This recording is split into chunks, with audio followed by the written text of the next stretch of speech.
I felt my heart drop as I scrolled through my Instagram feed and saw the date stamp on the photos of my brother Jake's extravagant 30th birthday celebration, June 15th. The exact same day as my 28th birthday, which everyone had forgotten again. The realization hit me like a physical blow.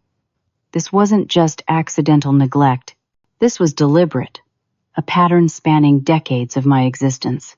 The final straw was seeing my parents proudly presenting Jake with keys to a brand new Audi while I had received nothing that day. Not a call, not a text, not even acknowledgement that I existed. Let me back up and introduce myself. My name is Gwendolyn Peters, and I work as a financial analyst at a prestigious firm in downtown Boston. I grew up in an upper-middle-class suburb of Massachusetts, where my father built his reputation as a successful orthopedic surgeon, and my mother thrived as a corporate attorney. From the outside, we had the perfect family dynamic, hardworking parents with two bright children. But within our household walls, the reality was starkly different. Jake came into the world 3 years after me, and from that moment he became the sun around which our family orbited. I can't pinpoint exactly when I realized I was merely a distant planet in our family solar system, but certain memories stand out with painful clarity. My 10th birthday should have been special. Mom had promised a small party at the local ice cream parlor with 5 of my friends. I'd been looking forward to it for weeks, carefully selecting the perfect invitations and planning which flavor I would choose. The morning of the celebration, I bounded downstairs in my favorite purple dress, ready for my special day. "Sweetheart," Mom said, not quite meeting my eyes, "we need to reschedule your party. Jake has his championship Little League game today, and the coach just called. It's really important we all be there to support him." I remember standing there, purple dress, suddenly feeling too tight as my mother hurriedly packed snacks for the baseball game. My small party was postponed to the following weekend, when 2 of my friends couldn't attend because of prior commitments. Jake's team lost the game, but my parents took everyone out for consolation pizza afterward, complete with an ice cream cake that made my rescheduled celebration seem paltry by comparison. That pattern continued year after year. My 16th birthday coincided with Jake's middle school graduation, so my milestone was reduced to a hurried breakfast acknowledgement. My 21st birthday fell on the weekend of Jake's college visit trip, so my parents were out of state. Even when our birthdays didn't directly conflict, Jake's celebrations were weekend-long affairs, with extended family flying in, while mine were typically marked with a card containing a gift certificate, if remembered at all. I adapted to this reality by becoming the perfect, self-sufficient daughter. While Jake was encouraged to explore his passions and given endless second chances when he faltered, I learned that only exceptional achievement would register on my parents' radar. I graduated high school as valedictorian, earned a full scholarship to Boston University, and secured a competitive internship that led to my current position. In response to this unbalanced dynamic, I became responsible to a fault. Jake bounced between majors in college, taking 5.5 years to complete a general business degree, while I finished my finance degree with a minor in economics in 3.5 years. Jake moved home after college and worked a series of jobs he quit whenever they became too stressful, while I built my career methodically earning promotion after promotion. Last month, I was invited to Sunday dinner at my parents' house, the monthly tradition we maintained. Despite my complicated feelings about our family dynamic, I arrived with news I was genuinely proud of. I had been promoted to senior financial analyst, a position rarely achieved by someone my age. "Mom, Dad," I said, during a brief lull in conversation, I wanted to share some good news. "I got the senior analyst position I've been working toward." "That's nice, honey," my mother set her attention clearly elsewhere as she refilled her wine glass. My father gave a distracted nod, then immediately turned to Jake. "So, tell us more about this new girlfriend of yours, son." "Gwendolyn, did Jake tell you he's dating a dental hygienist? Her father owns a chain of practices in Connecticut." Just like that, my achievement evaporated from the conversation, replaced by a detailed interrogation about a woman Jake had been dating for all of 3 weeks. I sat there, fork pushing food around my plate, as Jake dominated the next hour with stories about Sarah, the dental hygienist, my parents hanging on every mundane detail. I drove home that night with a familiar hollowness in my chest, wondering why I continued to seek approval from people who seemed constitutionally incapable of giving it to me.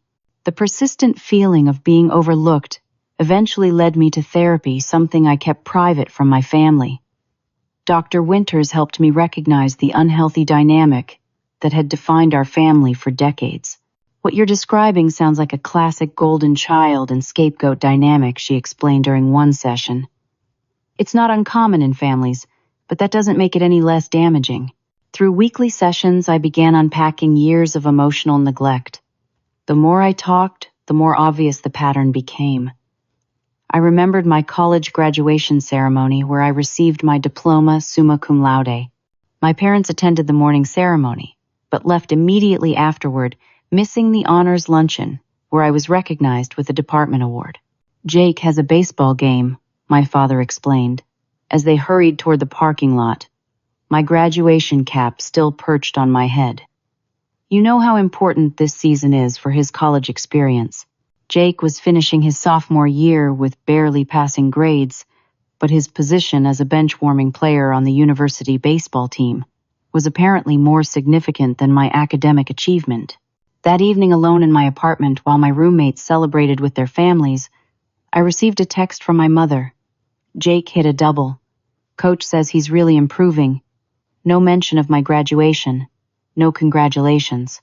Just Jake's minor athletic accomplishment eclipsing my major life milestone.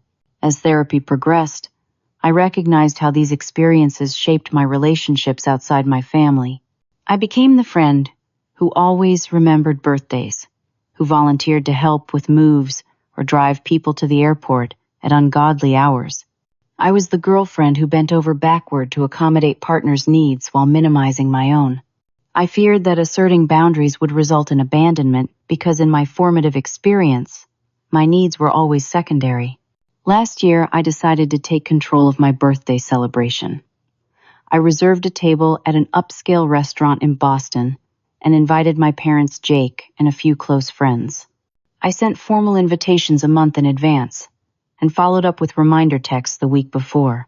The day of the dinner, I was feeling cautiously optimistic as I prepared to leave work. Then my phone rang. "Gwendolyn," my mother's voice sounded frantic. "You need to cancel your dinner plans. Jake's in the emergency room." My heart raced as I grabbed my purse. What happened? Is he okay? He's having severe stomach pains. They think it might be appendicitis. We need you here. I called the restaurant to cancel. As I rushed to my car, all thoughts of my birthday forgotten in the face of a genuine emergency. When I arrived at the hospital, however, I found Jake sitting up in bed looking perfectly comfortable as he texted on his phone. "False alarm," my father said casually. "Just a bad case of indigestion from the chili cook-off he attended this afternoon. The doctor says I can go home." Jake added, not looking up from his phone. "But they want to do one more blood test to be sure." No one mentioned my canceled birthday dinner. No one apologized for the unnecessary panic. When I quietly reminded my mother about the reservation I'd had to abandon, she waved her hand dismissively. "You can reschedule, honey. The important thing is Jake's okay." I never did reschedule. What would be the point? As the months passed, I continued excelling at work while my personal life remained a series of one-sided relationships. My therapist encouraged me to establish healthier boundaries, but it felt like trying to learn a foreign language as an adult. Theoretically possible, but practically challenging. Then, 2 weeks ago, something extraordinary happened. Our firm had exceeded quarterly projections by 27%, largely due to a client acquisition strategy I had developed. My boss called me into her office on a Friday afternoon. "Gwendolyn, your work this quarter has been exceptional," she said, sliding an envelope across her desk. "The partners wanted to recognize your contribution with a performance bonus." Inside the envelope was a check for $175,000, a figure that momentarily took my breath away. "This is substantial," I managed to say. "So was your impact," my boss replied with a genuine smile. "Take the weekend to decide where you want to invest it. You've earned every penny. That weekend I sat in my apartment staring at the check calculator in hand as I considered my options. My first instinct was to call my parents and share the news, but as my finger hovered over their contact information, I paused. What would happen if I didn't tell them? If I kept this achievement, this reward, completely to myself? The thought was simultaneously terrifying and exhilarating. The very next day, I discovered that my parents and Jake were at a Lavish restaurant celebrating his new job, a position at my uncle's insurance company that required no interview and offered a salary far above market rate for someone with his limited experience. I learned about this not through a family invitation, but via my cousin's social media post that appeared in my feed. That evening, as I scrolled through more family photos, I noticed the date stamp on pictures from Jake's previous birthday celebration, June 15th, my birthday. The birthday they had completely forgotten because they were too busy planning his 30th, even though I had reminded them weeks in advance. In that moment, something shifted inside me. A lifetime of seeking validation from people who consistently overlooked me suddenly seemed like a fool's errand. I closed my family chat and instead opened my banking app, depositing the check that represented my hard work and accomplishment. This victory was mine alone, and perhaps it was time I treated it that way. With my substantial bonus deposited, I decided to consult with Margot, a financial advisor I'd met through work. I scheduled an appointment for the following afternoon intentionally, using my lunch break so I wouldn't have to explain my absence to colleagues who might inadvertently mention it to my family. Boston's financial community was surprisingly small, and news traveled fast. You have several options, Margot explained after I outlined my situation, carefully omitting the family dynamics that had influenced my decision to seek independent advice. You could add to your retirement accounts, though you're already maxing those out. You could create a diversified investment portfolio, or given the current market, real estate might be worth considering. Real estate. The suggestion caught my attention. I had always assumed property ownership in the Boston area was beyond my reach despite my comfortable salary. Not necessarily in the city, Margot clarified, reading my expression, but within a reasonable distance, perhaps a vacation property that could also generate rental income when you're not using it. The idea took root immediately. A place that was entirely mine, separate from my family's sphere of influence. A sanctuary. That weekend, I began researching vacation properties within driving distance of Boston. The New Hampshire Lakes region caught my eye. Beautiful waterfront locations, just 2 hours from the city, far enough to feel like an escape, but close enough for weekend trips. After browsing dozens of listings online, I narrowed my search to 3 properties and arranged to view them the following Saturday. I told no one about my plans, not even my closest friends. This journey felt intensely personal, a declaration of independence I wasn't ready to share. The first 2 properties were disappointing. One severely overpriced for its condition, the other too close to neighboring homes. But the third, a small lakefront cottage on Lake Winnipesaukee, resonated with me immediately. Built in the 1970s, it needed significant updates, but had good structural bones and an unbeatable location with a private dock and 100 feet of waterfront. The current owners are motivated sellers, the real estate agent explained as we walked through the dated but charming living room. They've already purchased another property and are carrying 2 mortgages. Their asking price is $340,000, but I suspect they'd accept substantially less. The amount was well within my bonus range, especially if I could negotiate. For the first time in my adult life, I felt a surge of excitement that had nothing to do with professional achievement or family approval. This was something I wanted purely for myself. Over the next 2 weeks, I conducted thorough due diligence. I hired a home inspector, researched local property values, and consulted with a contractor about potential renovation costs.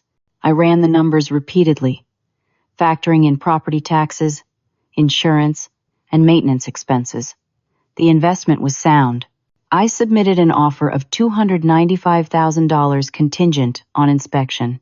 After a brief negotiation, we settled on $305,000, a significant portion of my bonus, but a purchase I could make outright without financing.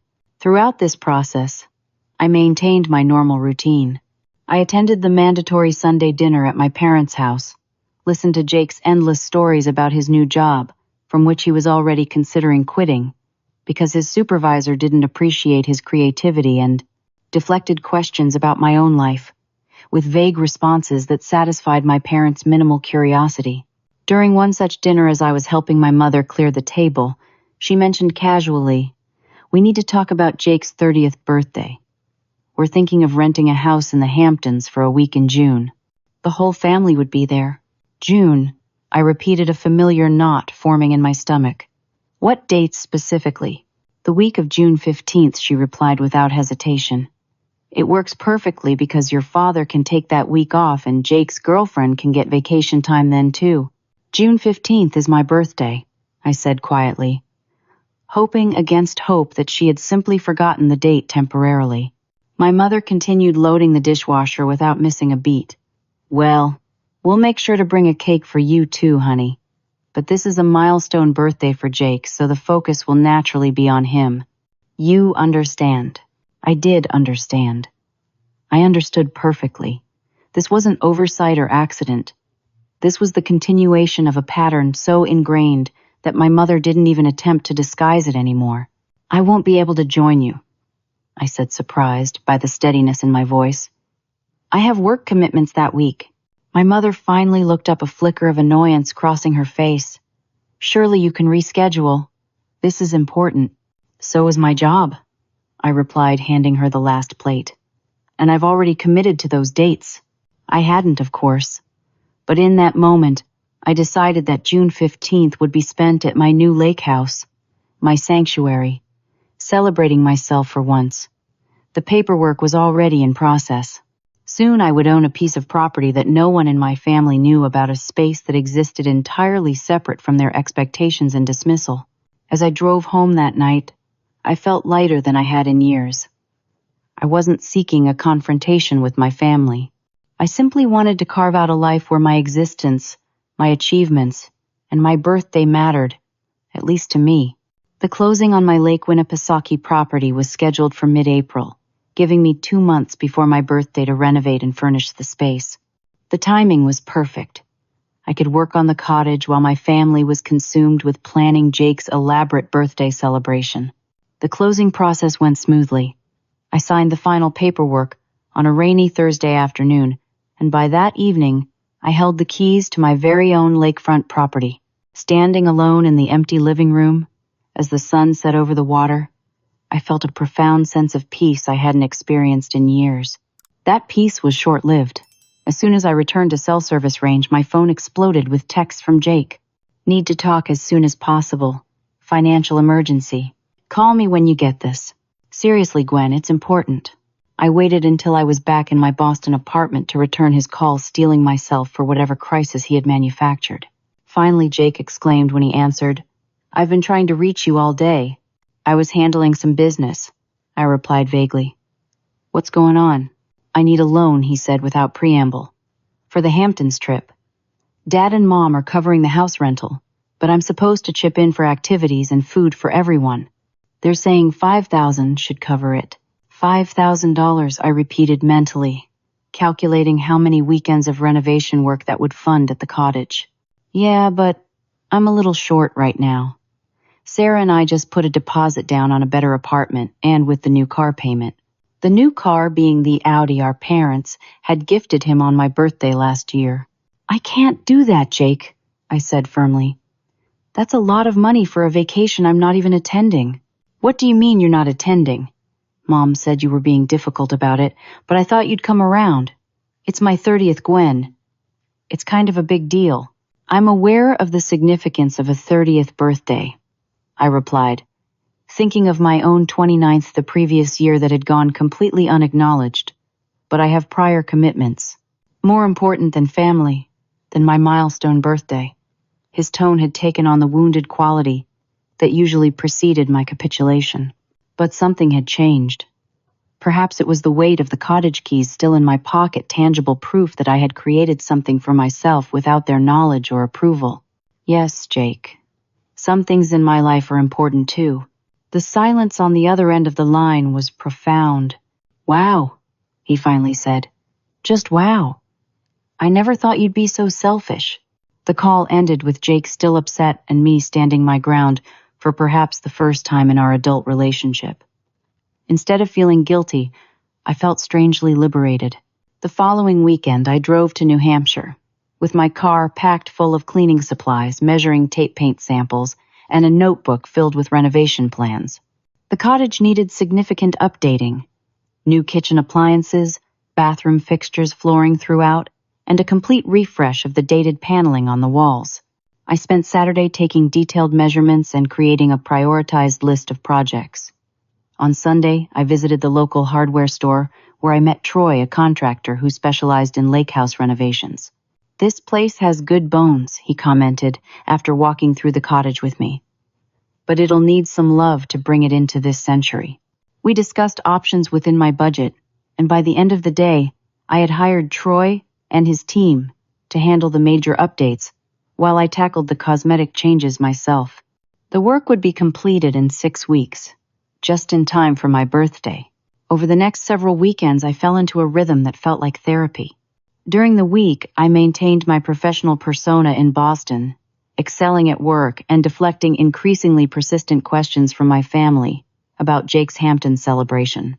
On weekends, I transformed into a homeowner, learning about paint finishes, light fixtures, and furniture that would withstand lake humidity. Troy and his crew made rapid progress on the structural elements. The ancient carpet was replaced with waterproof vinyl plank flooring that resembled driftwood. The dark paneling was removed in favor of light painted drywall that brightened the space dramatically. The kitchen received new cabinetry countertops and stainless steel appliances. As the cottage transformed, so did I.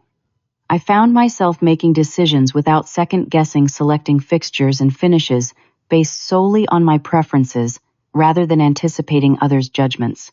I built relationships with neighbors who welcomed me to the lake community with genuine warmth. Frank and Diane, the retired couple next door, brought over homemade bread when they saw me working in the yard.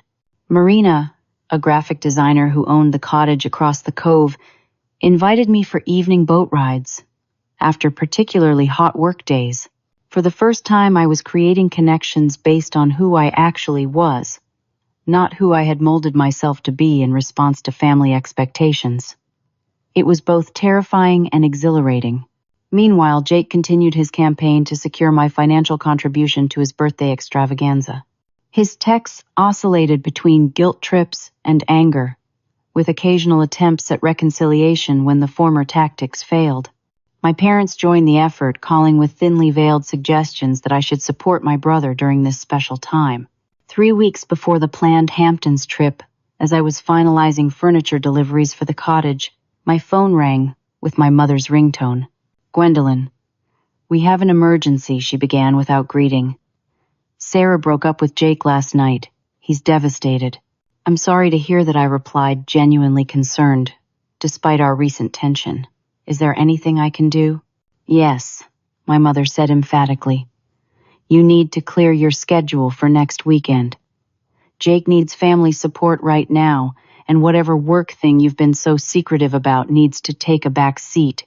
I looked around at the cottage's nearly completed kitchen. Troy's team was scheduled to finish the master bathroom installation that weekend, and I had planned to paint the guest bedroom. "I can't, Mom. I have non-negotiable commitments, more important than your brother's emotional crisis. What could possibly be so important that you can't be here for family? You've been increasingly distant and secretive lately, Gwendolyn. It's not like you." That was precisely the point. The person I had been endlessly accommodating, perpetually overlooked, was being replaced by someone who valued her own priorities. "I'm sorry, but I can't change my plans," I said firmly. "Where are you even going to be? You won't tell anyone what you're doing or where you're spending all these weekends. Your father and I are worried." I nearly laughed at that. My parents had never worried about my whereabouts before. Jake's distress was simply highlighting my deviation from the expected family script. "I'm fine, Mom. I'm an adult with my own life. I'll call Jake tonight, but I won't be home this weekend." I ended the call feeling shaky but resolved. That night I did call Jake and spent an hour listening to his anger and confusion about Sarah's departure. I offered genuine sympathy without promising to abandon my plans. It was a subtle distinction, but an important one. The following weekend, as my parents sent increasingly frustrated texts about my absence during Jake's crisis, I supervised the final bathroom installation, painted the guest bedroom a soothing sage green, and helped Frank next door repair his dock after a minor storm. By Sunday evening, when I returned to Boston, the cottage was nearly complete, just in time for my birthday the following month, a birthday I intended to celebrate properly for once. June 15th dawned clear and perfect at Lake Winnipesaukee. I had taken the entire week off work, quietly arranging for coverage of my projects and clearing my schedule for a proper vacation. The previous day I had driven up with my car filled with groceries, a bottle of expensive champagne, and a small cake I had ordered from a bakery in Boston. No one had called to wish me happy birthday. My phone remained silent except for standard work emails and a few messages from new lake friends inviting me to a community bonfire later in the week. My parents and Jake were already in the Hamptons, their social media accounts filled with photos of the luxurious rental house and beach activities. For once, their neglect didn't sting. Instead, I felt a strange sense of freedom as I woke in my own beautiful space, sun streaming through the windows I had personally selected and installed. I made coffee in my new kitchen and carried it out to the dock, where I sat with my feet dangling in the cool water. The cottage's transformation had exceeded even my ambitious vision. The once dated space now featured a harmonious blend of rustic and modern elements, comfortable furniture and serene blues and greens artwork I had selected from local artists and windows that maximized the stunning lake views. Most importantly, every element reflected my personal taste, unmarred by compromise or concession. I spent my birthday morning swimming off my dock, followed by a leisurely breakfast on the deck. In the afternoon, I took my newly purchased kayak for its maiden voyage, exploring the shoreline and waving to neighbors. I returned to shower and change into a new sundress before opening the champagne. As the sun began its descent toward the western shore of the lake, casting golden light across the water, I decided it was time. I had been debating all day whether to share my secret with the world. Part of me wanted to maintain the cottage as my private sanctuary, unknown to those who had dismissed me for so long. But another part, a growing confident part, wanted to claim this achievement openly. I set up my phone on the deck railing and took several photos of myself enjoying champagne with the stunning lake view behind me. Then I captured images of the cottage's interior, showcasing the transformation from dated cabin to stylish retreat. Finally, I took a panoramic shot of the lake view from my dock, the setting sun turning the water to liquid gold. After selecting the best images, I opened Instagram and began composing a post.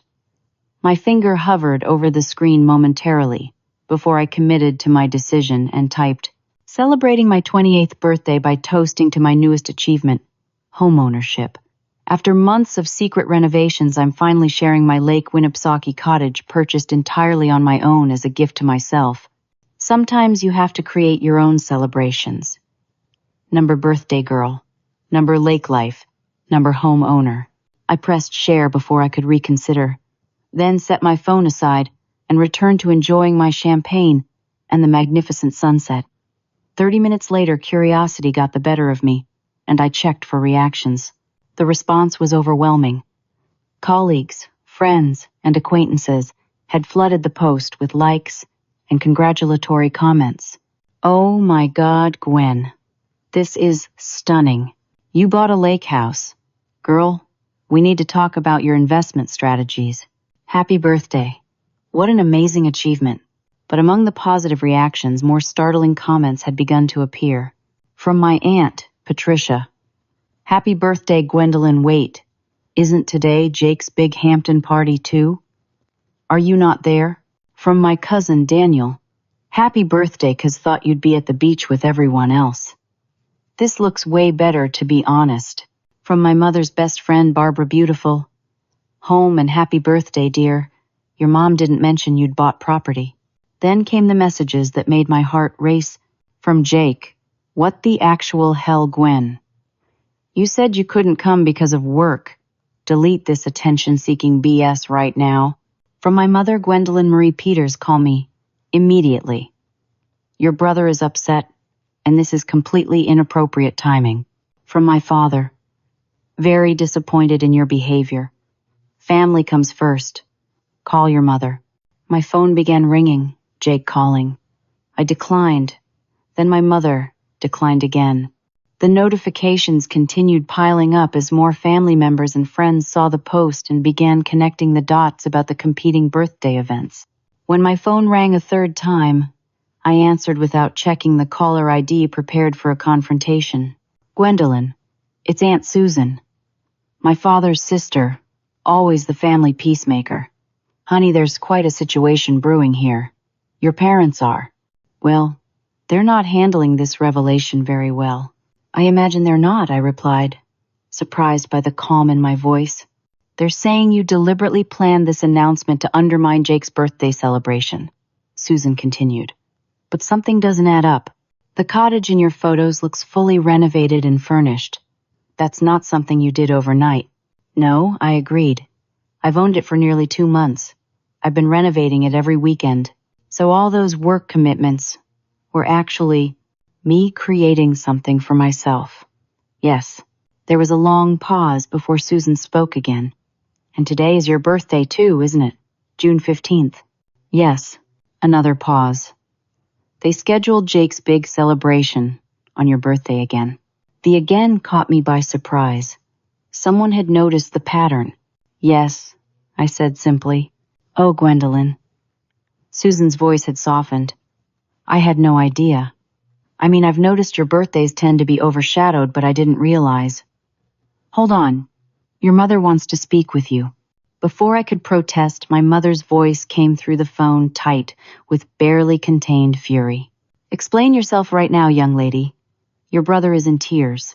Everyone here is asking questions about why we're celebrating his birthday on your day, and why you're at some lake house none of us knew about, instead of supporting your brother during his milestone celebration.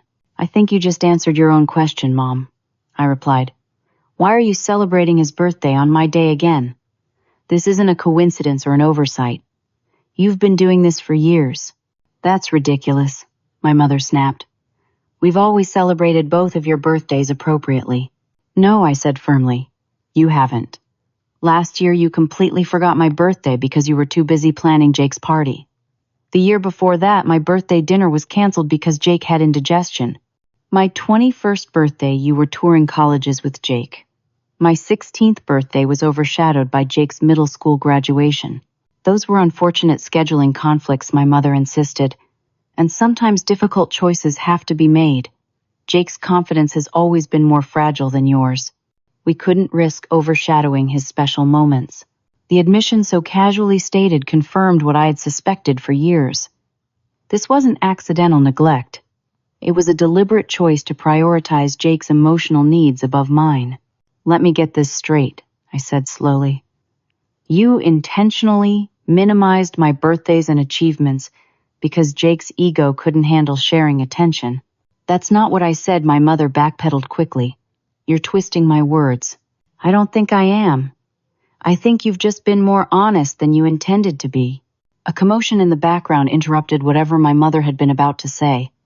I could hear raised voices and the distinctive sound of my Aunt Susan saying something firmly. I need to go, my mother said abruptly. We'll discuss this when you've calmed down and realized how selfish you're being. The call ended, but my phone continued buzzing with notifications. As the sun finally disappeared below the horizon, I sat on my deck feeling strangely calm amid the storm I had inadvertently created. For the first time in my life, I had prioritized my own celebration, my own achievement. And while the resulting chaos wasn't pleasant, it felt like a necessary reckoning that had been building for 28 years. By the following morning, what had started as confusion and anger in my family's reactions had evolved into full-blown panic. My cousin Bethany, who was at the Hamptons' house, called early to give me a first-hand account of the situation.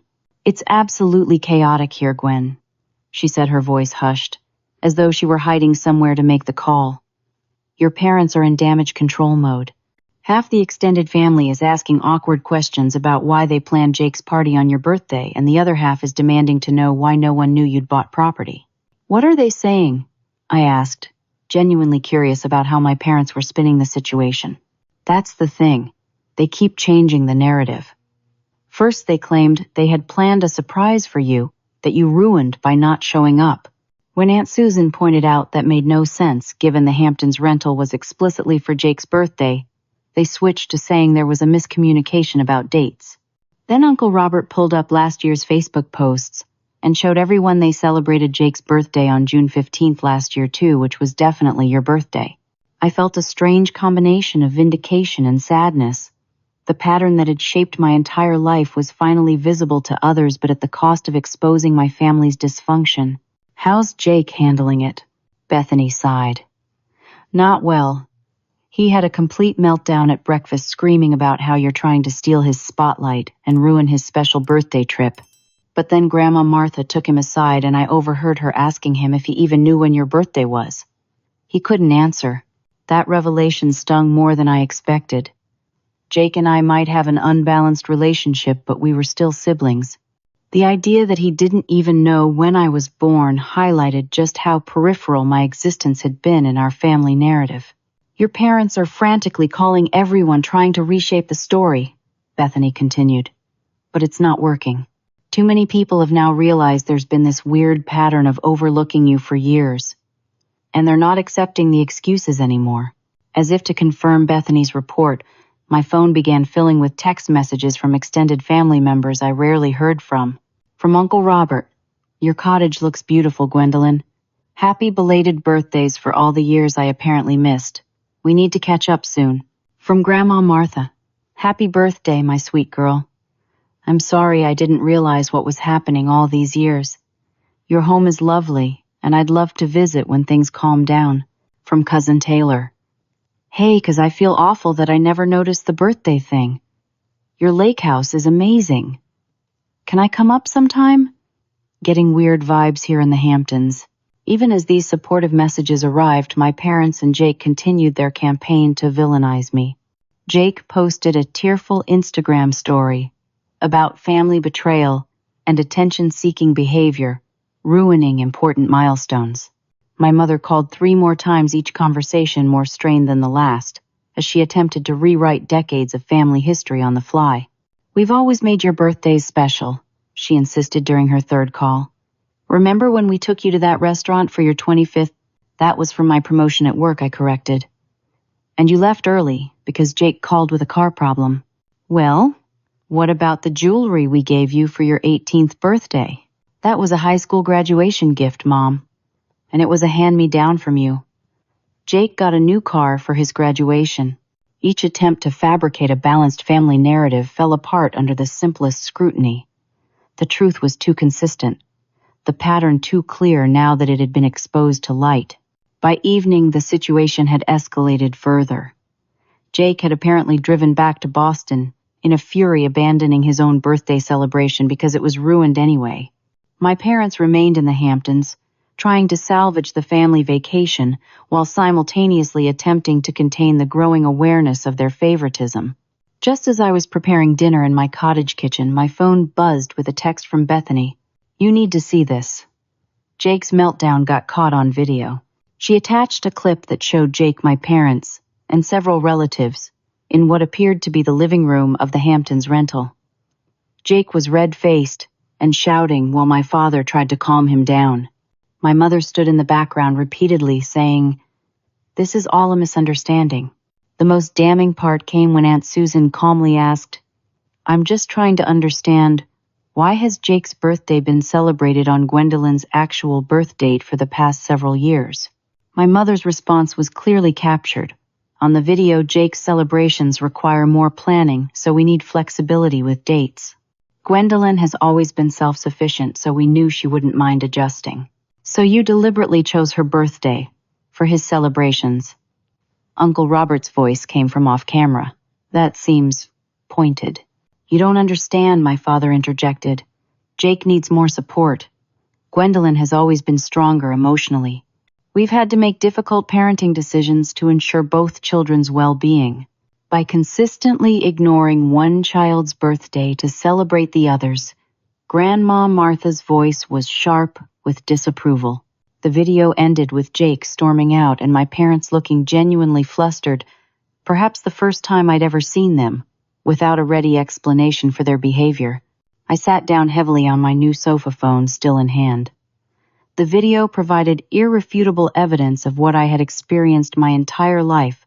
There was something both heartbreaking and liberating about having the dynamic acknowledged so openly. My phone rang again. Aunt Susan this time. "I'm leaving the Hamptons tomorrow," she said without preamble. "This vacation has devolved into something unpleasant. But before I go, I wanted to check on you. How are you handling all this?" "Surprisingly well," I answered honestly. "It's strange having everyone suddenly aware of something I've lived with my entire life." "I'm sorry," Gwendolyn Susan said quietly. "I should have noticed sooner. We all should have." "It's not your responsibility," I assured her. "Maybe not, but family should look out for each other. And speaking of family, several of us are wondering if we might come visit your lake house sometime soon, under happier circumstances." The offer of connection separate from my parents' orchestration touched me deeply. "I'd like that," I said. As evening settled over the lake, I sat on my deck watching the stars emerge. My phone continued buzzing occasionally with messages from family members choosing sides in the unfolding drama. But for the first time in my life, I wasn't anxiously tracking my parents' approval or disapproval. I wasn't calculating how to minimize conflict by diminishing myself. I was simply existing in a space I had created, celebrating an achievement I had earned, and allowing the long overdue reckoning to unfold without managing everyone else's emotions. It was terrifying and exhilarating in equal measure. 3 months passed after the birthday revelation. Summer transitioned into early fall, painting the trees surrounding Lake Winnipesaukee with brilliant oranges and reds that reflected perfectly in the still water. I had settled into a comfortable rhythm, spending weekdays at my apartment in Boston and long weekends at the cottage. Each visit to the lake house reinforced my sense of ownership, not just of the property, but of my life choices. The family fracture that began on my birthday had evolved in unexpected ways. Jake had initially doubled down on his anger, sending hostile messages and complaining to anyone who would listen about my betrayal. But after 6 weeks of receiving increasingly less sympathetic responses from extended family, something shifted. His first text that wasn't accusatory arrived in late July. "The lake house looks nice. Did you do all the renovations yourself?" I responded honestly, describing the work I had done personally versus the professionals I had hired. To my surprise, he asked follow-up questions about the process. Our text exchanges remained cautious, but gradually increased in frequency and warmth. My parents took longer to adjust. My mother made several attempts to reframe the situation, inviting me to dinners where she would casually mention miscommunications and unfortunate coincidences. My father largely retreated from the conflict, limiting his communication to perfunctory check-ins. What changed most dramatically was my relationship with extended family. Aunt Susan visited the lake house in July, bringing Grandma Martha for a weekend stay that healed decades of distance I hadn't even realized existed. Uncle Robert and his family came for a week in August, filling the cottage with laughter and creating memories untainted by old dynamics.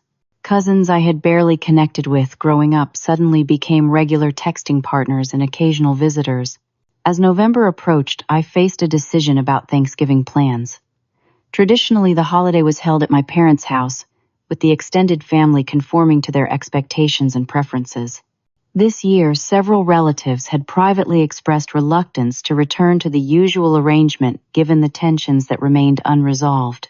After considerable thought, I texted a simple invitation to our family group chat. "I'm hosting Thanksgiving at the lake house this year. Everyone is welcome.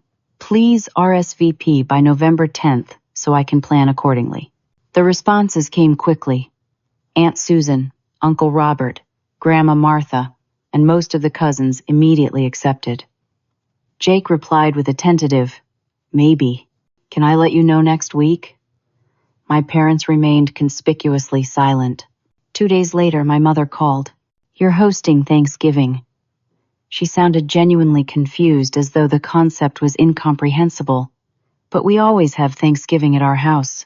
I'm offering an alternative this year, I explained calmly. Everyone can choose where they prefer to celebrate. This feels intentionally divisive, Gwendolyn, she said, her voice taking on the familiar tone of disapproval. First, the birthday incident, and now you're trying to take over a family holiday. I'm not taking over anything, Mom. I'm simply hosting a gathering at my home. You're welcome to come. The silence stretched between us before she finally responded. We'll think about it. 2 weeks later, on a crisp Thursday morning, I woke early to begin Thanksgiving preparations. I had spent the previous evening transforming the cottage into a warm, welcoming space for the holiday. A long table assembled from rented pieces stretched through the living room into the kitchen, set with mismatched china I had collected from antique stores around the lake. Pine boughs, miniature pumpkins, and candles created a rustic centerpiece that complemented the lake view, visible through the windows. By noon, the cottage was filled with delicious aromas and the sounds of arriving guests. Aunt Susan and Uncle Robert were the first to arrive, bringing homemade pies and bottles of wine. Grandma Martha followed shortly after, accompanied by cousins Bethany and Daniel. Within an hour, the cottage was comfortably full with 11 confirmed guests, the conversation flowing as easily as the wine. As I was checking on the turkey, a text arrived from Jake. We're about 20 minutes away. Is it still okay if I come? Parents are with me. I stared at the message in surprise. Jake had confirmed his attendance 3 days earlier, but he had said nothing about bringing our parents. After a moment's hesitation, I replied, Yes, there's plenty of food. See you soon. I gathered Aunt Susan and Uncle Robert to help rearrange the seating to accommodate 3 more people. The doorbell rang just as we finished adjusting the table settings. Jake stood on the porch, looking uncharacteristically nervous.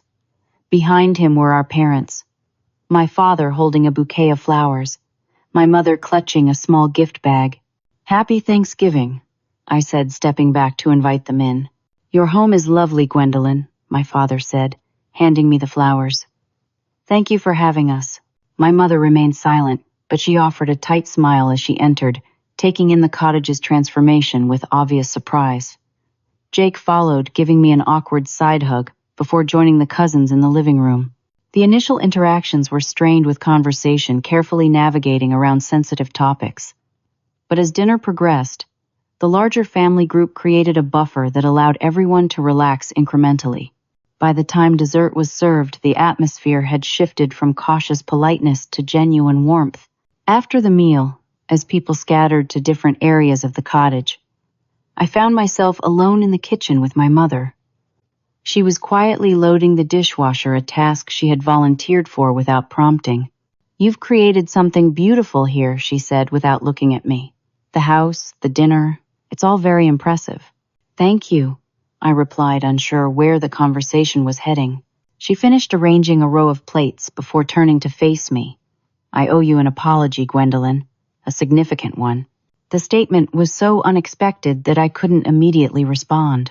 Your father and I have done a lot of reflecting since June, she continued. We didn't want to see it, but our behavior over the years has been problematic. That's one way to put it, I said quietly. Aunt Susan suggested we try family therapy, my mother admitted. We've been going, your father, Jake, and I. It's been challenging but illuminating. Jake had no idea about the birthday pattern. He was genuinely shocked when the therapist laid it out. I leaned against the counter, processing this information. And you and Dad, we're learning to recognize patterns we didn't want to acknowledge, she said, her typical composure cracking slightly. The therapist helped us understand that, in trying to bolster Jake's confidence, we systematically undermined yours. That wasn't our intention, but intention doesn't negate impact. The clinical language suggested these were concepts she was still internalizing, phrases borrowed from therapy sessions rather than fully integrated understanding. But it was more acknowledgement than I had ever received. We brought something for you, she added, retrieving the small gift bag she had carried in. It's months late, but it felt important to give it to you here in your home. Inside the bag was a small jewelry box.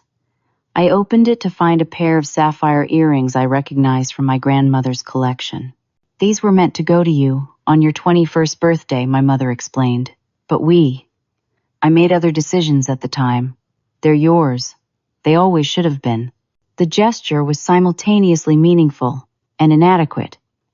A beautiful heirloom that couldn't possibly compensate for years of emotional neglect. But it represented something that mattered recognition. Thank you, I said simply.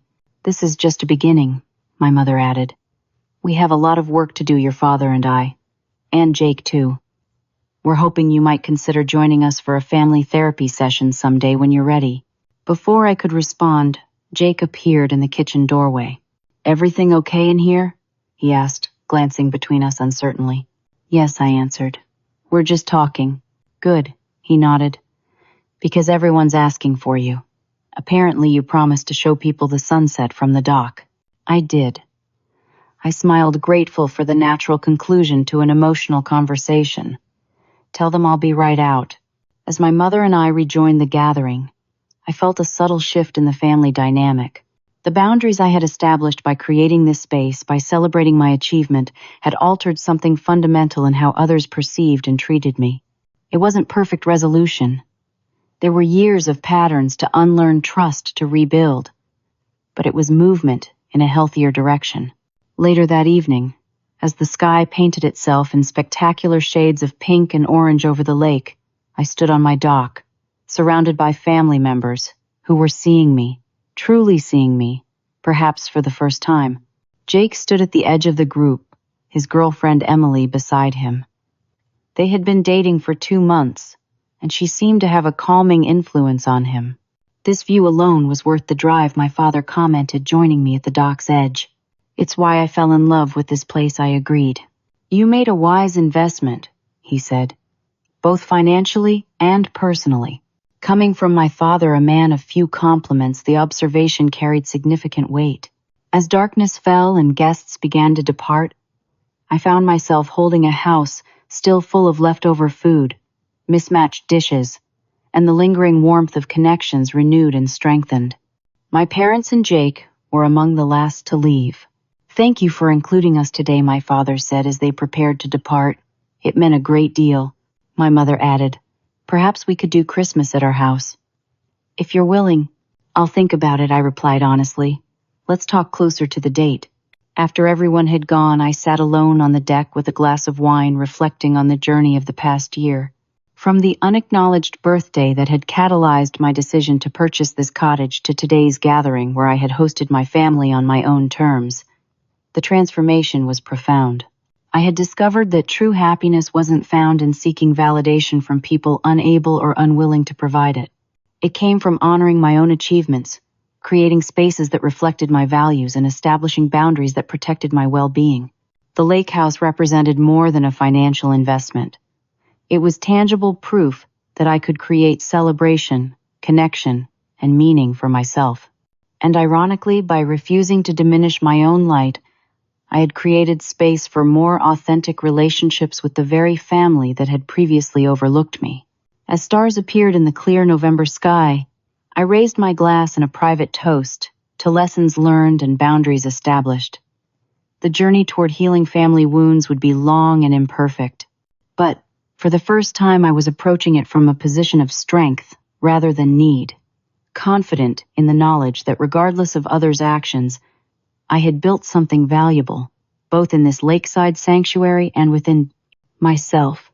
Have you ever had to create your own celebration when others forgot or overlooked something important to you? How did you handle it? I'd love to hear your stories in the comments below. If this journey of self-validation resonated with you, please like and subscribe for more stories about finding your worth. And if you know someone who might need this reminder that they deserve to be celebrated, share this with them. Thank you for joining me on this journey, and I hope you all find your own version of a lake house, whatever that means for you.